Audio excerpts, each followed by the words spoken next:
A snake this size has enough venom to kill maybe a dozen people. Neville Burns doesn't believe in the adage, once bitten, twice shy. When I was bitten at 18, I was holding a brown snake by the tail. From that position, he struck straight into my face.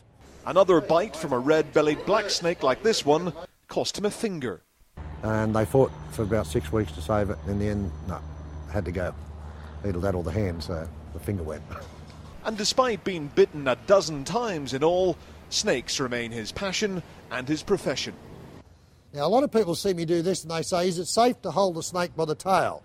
The answer is no, definitely not.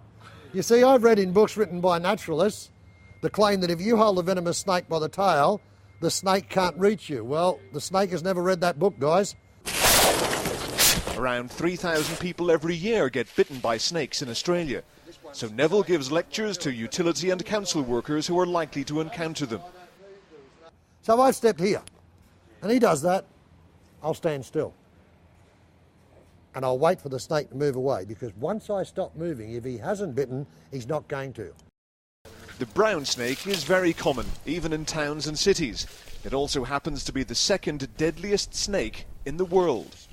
There's the typical striking stance. Now, is he an aggressive snake? No, he's not. Watch. I walk away.